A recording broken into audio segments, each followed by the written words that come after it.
The movie introduces us to the protagonist, named Brynn Adam, a young woman who lives a solitary existence in a small town called Oakhaven. She is still grieving the loss of her mother, Sarah, and her best friend, Maud, who both died in a tragic accident a few years ago.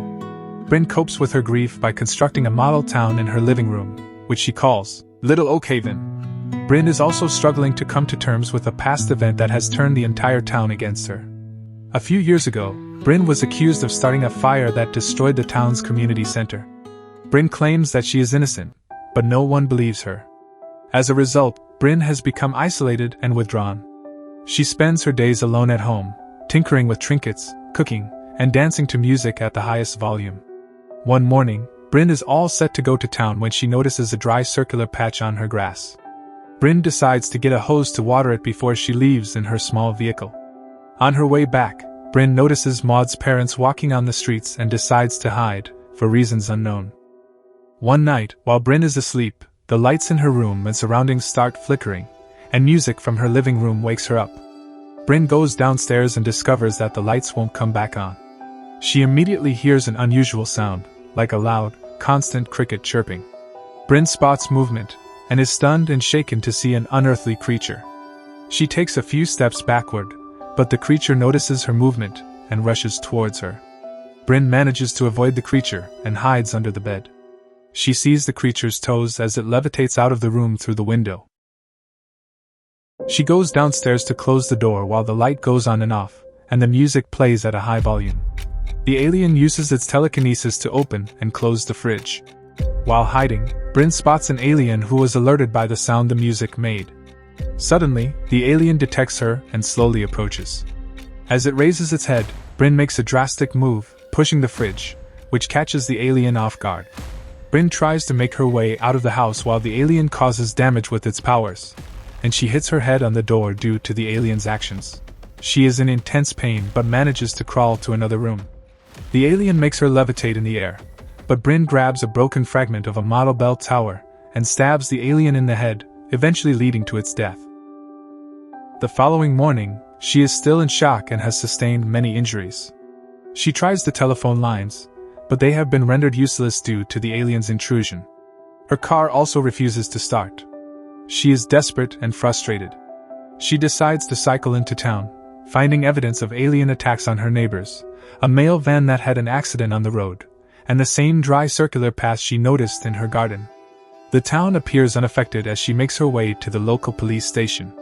There, Brynn unexpectedly encounters Maud's parents, who happen to be the chief of police and his wife. Maud's embittered mother spits in Brynn's face, and they both leave the station.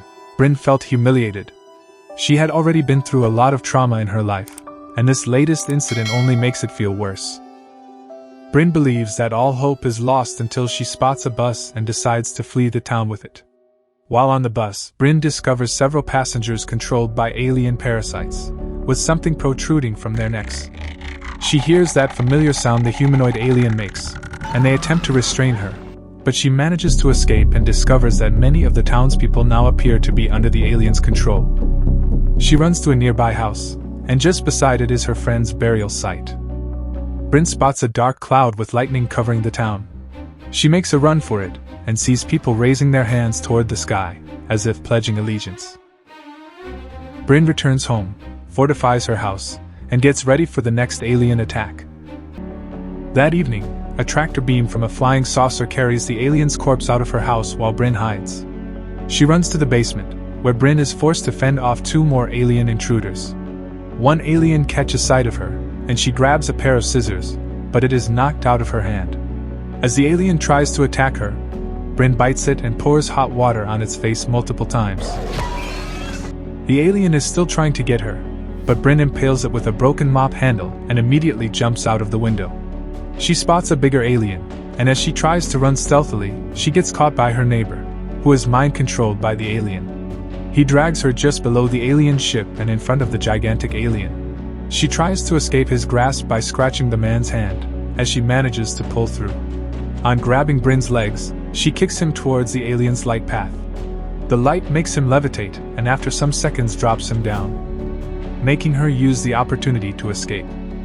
Suddenly, the alien starts pursuing her as she takes a run for it. She enters a car, and the alien follows her and gets entangled, leading her to ignite the leaking gas tank, which kills the alien. A light beam almost extracts her, and she runs back into her house. Another alien is in the house, taking a look at her pictures. A red light beam shines on her, making her unable to move, and the alien places a parasite in her mouth. She falls into an intense hallucination in which her life is back to normal, and Maud is still alive, telling her she is sorry. With great effort, she breaks free of the hallucination and pulls the parasite from her mouth, finding herself in a field. A flying saucer arrives and transforms the parasite into a doppelganger of Brynn, which pursues the real Brynn into the woods. The doppelganger catches Brynn and stabs her, but Brynn kills it with a box cutter and escapes to a deserted road. A spaceship's light beam is shown on her again, which transports her into their spaceship. This time, 3 aliens touch her head, carrying her back to the time when she was a child. She sees her younger self and her mother, happy. As she steps out of her house, the event that turned the town against her is revealed. During an argument she had with Maud when both were much younger, Maud knocked Brynn to the ground, and Brynn struck Maud with a stone, killing her. This is the most regrettable moment in Brynn's life. Brynn sees her younger self writing a letter to Maud as she comforts her, signifying it's okay, and it would be better. For the first time in a long time, Brynn feels peace.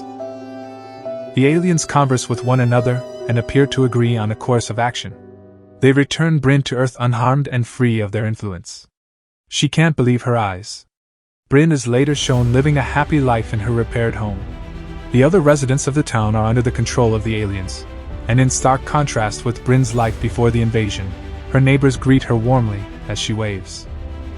The end. If you enjoyed this movie, subscribe, leave a like, and also comment on your thoughts about the movie. See you next time.